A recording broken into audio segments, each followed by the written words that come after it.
Hello guys, welcome back to yet another episode of Online Hacks with the ESCAPADES. So in this particular video we are going to be going through yet another service that is provided by either eCitizen platform, and in this particular video I'm going to be taking you through the Kenya Wildlife Service, which is Explore, Experience, Conserve the Kenyan Parks. So as you might know, there is an upcoming event whereby the CS is giving out free entry into all national parks for all the Kenyan citizens in the coming weekend, which is on the 27th or 28th of September 2024. And it's quite evident to get to know about the Kenya Wildlife Service and what it entails, and more so what this particular service in the eCitizen normally stand for, or what it offers. So before even we get into it, as you can see, this is their small landing page whereby it gives us a small description of who KWS is and what they do, and which act of parliament helps them to do what they're supposed to do. So in this particular survey, in this particular section, they have listed their services, which include application for export permits. So there is also national park entry fee for all parks, placement of international volunteers, application for authority to keep African grey parrots, certificate of ownership for possession of trophies, all ornamental birds and reptiles, application form for authority to film or photograph in national park, application for import service, application for registration of operation for artificial or propagation of Aroe species, application for authority to deal. Then there is also marine and sanctuary entry fees, application for authority to operate wildlife utilization enterprise form, in brackets small birds aircraft single entry, authority to operate wildlife utilization. Then there is also boat charges, event sites, all parks, annual pass, hostel charges, application for certificate of ownership, Bugani guest house, parking fee and hire for hall.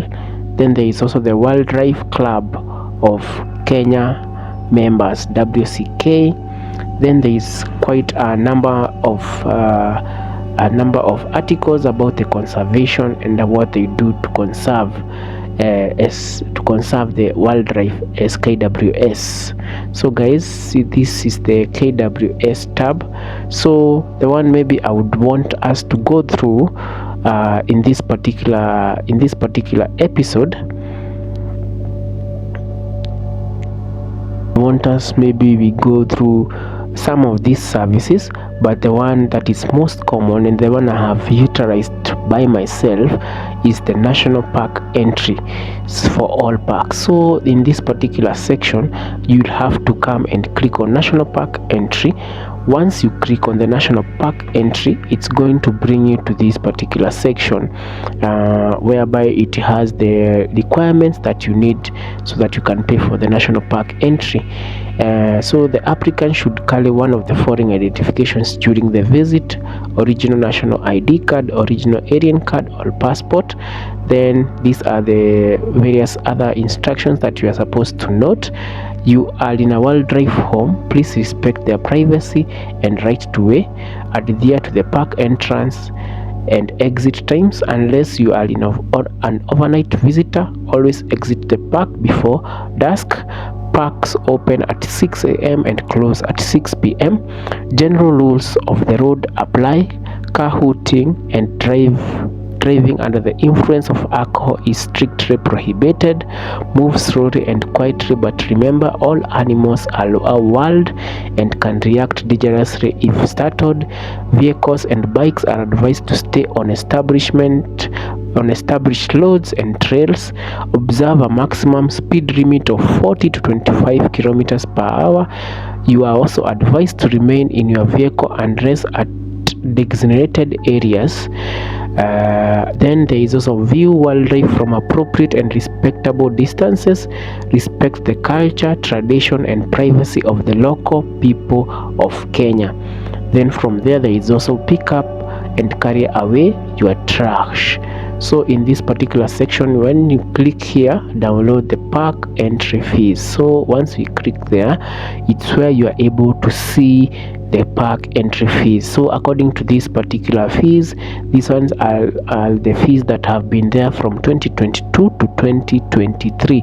So guys, as you can see, these are the fees that have been waived according to the CS for the coming weekend, whereby you can enter the parks, any parks within Kenya, free of charge. So if you are to enter Amboseli and Nakuru national parks as an adult and as a Kenyan, you will pay 860 Kenya shillings, while children pay 215.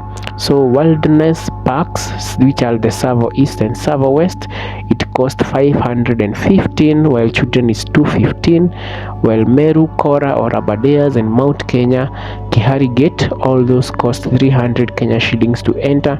And as you can see right there on the far right corner, there is also the what it cost the non-residents, and all their rates are in USD. So as you can see, it's from $60 all the way to $312, but this one is for mountain climbing, which is about $312 if you are climbing a 6-day package in Mount Kenya. And if you want to climb Mount Kenya for a 6-day package and you are a Kenyan citizen, it will cost you 2,580. But this I don't think is inclusive of people like the people who help you to carry your goods. It's not inclusive also for the food and all the other necessities that you will require when you're hiking. So from there you can also see scenic and special interest, Hell's Gate, Elgon, Oldonyo Sabuk, that cost 300 Kenya shillings for citizens, 215 for children, and $26 for non-residents, while $17 for children of non-residents. So guys, as you can see, there is everything that is elaborately indicated very well in this particular price list. So you can always find it in the KWS, in the KWS conservation fees structure over there. So once you have gone through the regulations and the fees, you're just supposed to come here to next.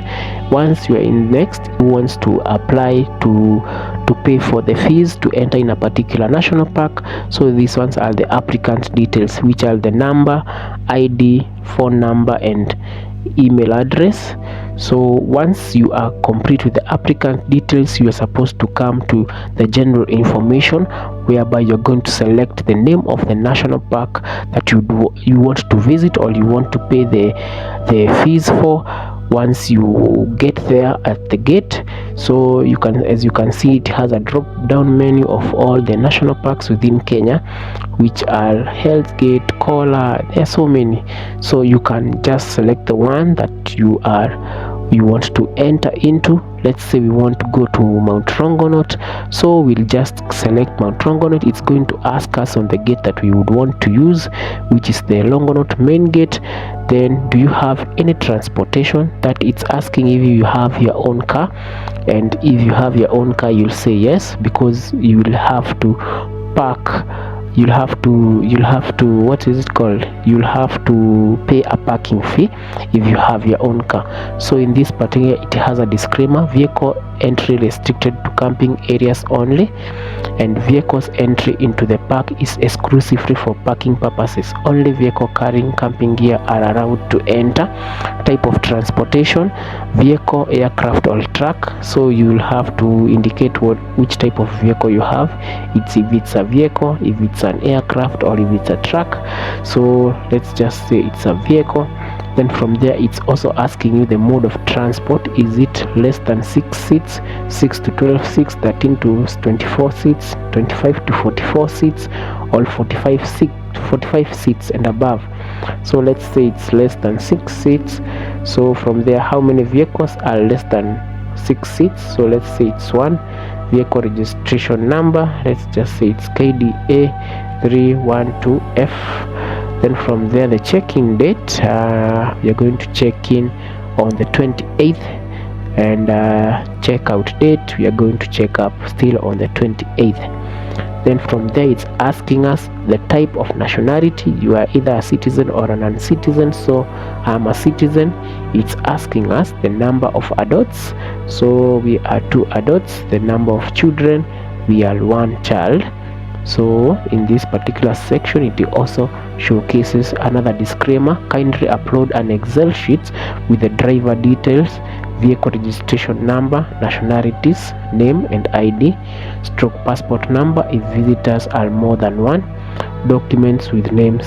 So I think in this particular section, because it's not highlighted with an aesthetic up here like this one, it's not quite important. So we can proceed on to next, whereby it's going to ask us special activities that we plan to do. Do you have any special activities? Yes, we can say we have a special activity, which is other special activities within the park per person. Maybe you'd like to cycle or camp. So I would say maybe you would want to cycle. So if you want to cycle, you are going to come over here. Number of person who wants to cycle, we just say 2. Number of days for cycling, we just say 1, and we are going to preview this.